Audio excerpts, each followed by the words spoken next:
Assalamualaikum warahmatullahi wabarakatuh. Yang kami hormati Ibu Dewi Nugraheni SKM MDC selaku dosen mata kuliah penyakit tropik. Sebelumnya, izin memperkenalkan Ibu, kami dari kelompok TBC yang beranggotaan 3 anggota. Yang pertama ada Ananda Putri Amalia dengan NPM 0622015261. Yang kedua ada Nisrina Zulfa Akmalan dengan NPM 0622015561. Dan yang ketiga ada Ita Wahyuningsih dengan NPM 0622015631. Sebelumnya, di sini kami akan membacakan hasil diskusi kami. Selanjutnya kami akan menjelaskan poin. Yang pertama ada pendahuluan, yang kedua ada faktor penyebab, ketiga ada tujuan penelitian, keempat jumlah kasus, 5 jumlah case control, 6 lokasi sampel data, 7 metode penelitian, 8 alur pengambilan data, 9 manfaat penelitian, dan yang terakhir ada dokumentasi. Poin yang pertama ada pendahuluan. Tuberkulosis atau TBC merupakan penyakit menular akut yang disebabkan oleh bakteri Mycobacterium tuberculosis. Penyakit ini biasanya menjangkit pada paru-paru dan dapat menyebar melalui batuk, bersin, atau meludah. Seseorang hanya cukup menghirup sebagian kecil bakteri tersebut untuk dapat terinfeksi. Mycobacterium tuberculosis ini dapat menyebabkan batuk, meriang, hiperhidrosis nokturnal, dan penurunan massa tubuh pada individu yang terinfeksi, menurut Kementerian Kesehatan Republik Indonesia tahun 2023. Adapun faktor penyebab TBC yaitu ada faktor individu. Yang pertama ada sistem imun yang rendah, 2 rentan pada usia lansia, 3 riwayat bawaan penyakit, 4 nutrisi gizi yang buruk, dan kelima ada merokok. Yang kedua ada faktor lingkungan. Yang pertama ada paparan bakteri, kedua kepadatan penduduk, 3 kondisi lingkungan yang buruk, 4 kontak dengan penderita TBC, dan yang terakhir ada keterbatasan akses layanan kesehatan.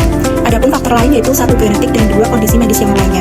Tujuan penelitian yaitu untuk mengetahui seberapa banyak kasus penderita TBC di wilayah kerja Puskesmas Batang 1. Untuk yang kedua yaitu untuk mengetahui faktor pengaruh responden dengan kejadian TBC di wilayah kerja Puskesmas Batang 1. Yang ketiga, untuk mengetahui pengaruh rokok dengan kejadian TBC di wilayah kerja Puskesmas Batang 1. Keempat, untuk mengetahui faktor kelembapan rumah penderita dengan kejadian TBC di wilayah kerja Puskesmas Batang 1. Dan yang terakhir yaitu untuk mengetahui faktor ekonomi keluarga dengan kejadian TBC di wilayah Puskesmas Batang 1. Selanjutnya ada jumlah kasus. Jumlah kasus penderita TBC atau tuberkulosis di wilayah kerja Puskesmas Batang 1 berjumlah 96 kasus. Selanjutnya ada jumlah case control.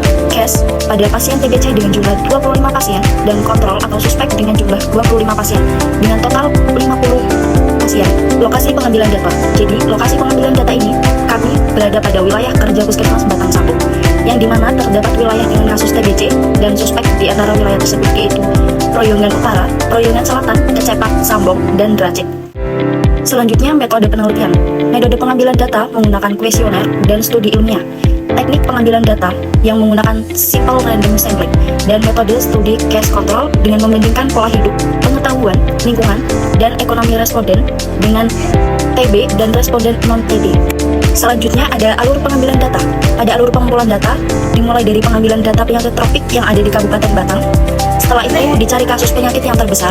Selanjutnya menentukan wilayah yang akan dipilih sebagai tempat pengambilan sampel, yakni wilayah yang dipilih yaitu wilayah dengan kasus penyakit tropik terbanyak. Manfaat penelitian. Yang pertama yaitu sebagai bahan edukasi bagi mahasiswa kesehatan masyarakat mengenai penyebaran kasus TB di wilayah terdekat. Yang kedua yaitu sebagai bahan edukasi bagi masyarakat mengenai penyakit TB baik dari sisi pengobatan, pencegahan, penyebaran, dan lain-lain.